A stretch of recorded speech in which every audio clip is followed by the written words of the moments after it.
Hello students, this is a video to support the group project for SEHS 4678, Artificial Intelligence. I want to give you some help on how to build a CNN model using Python. Basically, the program is similar to what you have done in your T07.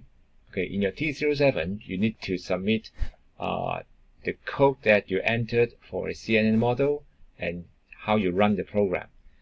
Many students submitted that tutorial. That was good.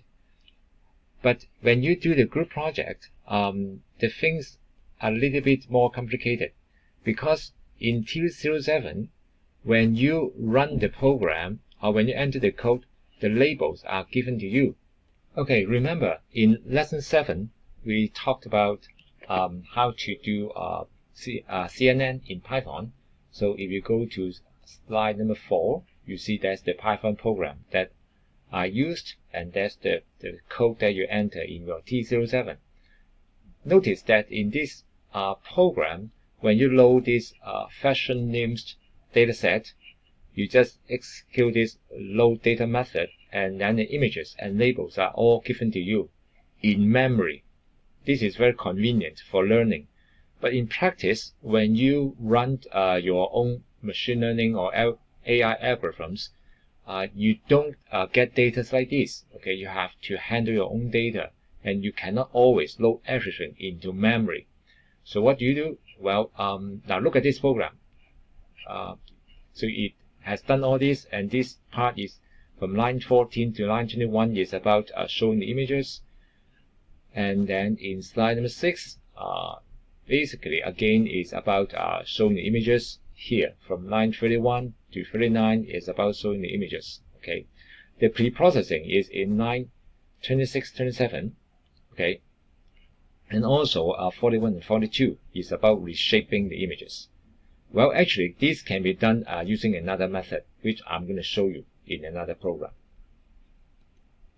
And after we have done the pre-processing, we build a model like this. Okay, I'm not going to explain all the details here. You can refer to the lesson video for that.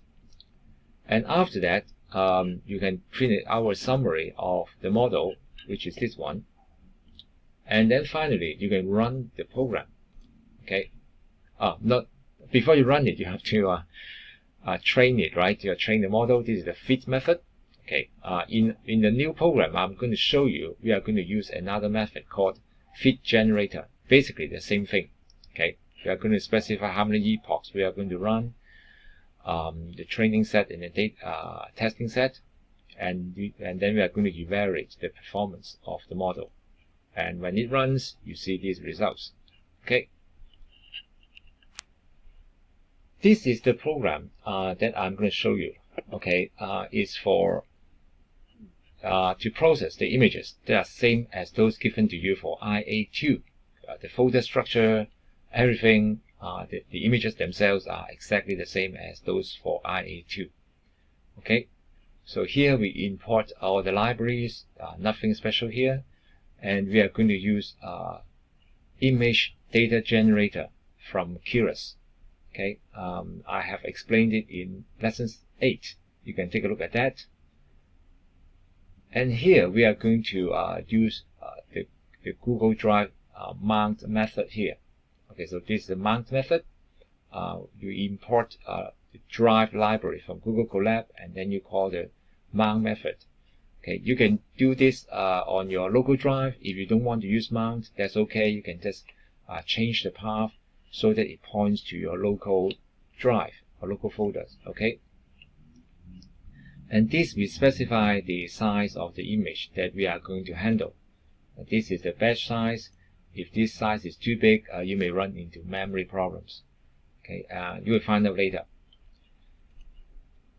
So anyway, this is what I just mentioned. We are going to use image data generator to load and to pre-process the data. Okay, so we are not actually using it to do any transformations. As you can see, the shear range and the zoom range are set to false, and we are not going to do any flipping. We are using it just to pre-process the data, to change it to a standard size, and also to scale it. Okay. So as you can see, we define the parameters of the train data gen object. Okay, and then we specify how we are going to scale our data. This is the test one. Okay, this is the training one. And then now we are going to use the object that we created above. Okay, and then we call the flow from direction method. So basically, this asks the train data gen object to load the images we defined in our training image path. Okay, where is it defined? Well, actually, it shows the contents here, but if you go up a little bit, you can see that they are here. Okay, train image path. Okay, it's just pointing to a folder. Test image path is just pointing to another folder. In each folder, there are 3 subfolders. It stands for correct, cross, and wrong. So now you have the train dataset and the test dataset. Oh, one more thing. Because I said class mode is categorical, so it automatically uses the folder name as the label for those images. So that's convenient. I just ran it, and there are 34 in 3 classes in the training set, 8 images in the testing set in 3 classes. Okay, this is a little bit less than the 49 images in IA2 because I removed some of them. Okay, this is just reporting the index, how many classes we have. We have 3. And then this is the building the model, the CNN model, which is exactly the same as T07. Okay, almost the same, not quite. The syntax is a little bit different, but the things are the same, right? We are going to have 8 filters. The kernel or filter map is 5 by 5. The shape is pic size by pic size, and 3 means it can be color images. So pic size is defined up here. Okay, you may want to use small images because 512 by 512 is quite big, and you may run into memory problems. Okay, so after I have created the model, I run it and I print a summary of the model, and then I'm going to call the time library just to measure how long it takes to run the learning, okay, the AI learning algorithm. So I get the start time by calling time.time, and I get the end time again afterwards, again by calling the same method, and then I do a subtraction divided by 60, and then I get how many minutes. And this is the actual training part. Okay, I'm going to pass it the training set. I'm going to specify the steps per epoch.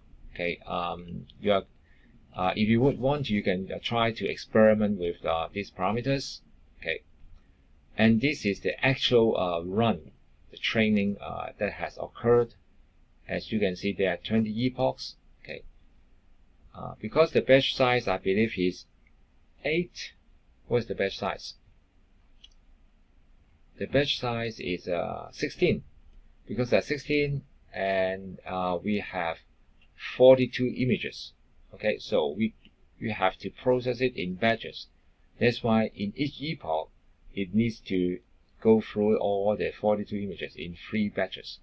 Okay, so we have done. You can see the accuracy starts at 0.5. That's a training accuracy, and the validation accuracy is a bit lower. Okay, and this suddenly drops down to 26%, and the validation, that is a testing accuracy, is now 45, and so on. Now eventually you see we get to 100% accuracy in the testing and 65% in the training. This may not be too good because it shows that we are overfitting. We are fitting extremely well to the training data, but not so good in the testing data. Okay, so your group can try to figure out how to fix this. This is just calling the data that we collected during the training and putting it in some variables, in some arrays, and then we are going to use these arrays like accuracy, var accuracy here, and try to plot it. And then this is the result of the plot. So that's it. This is how you do it. Okay. Actually, I can put the program in Moodle as well. So thank you. I hope you do well in your group project presentation. I'm looking forward to watch your presentations. Thank you. Bye bye.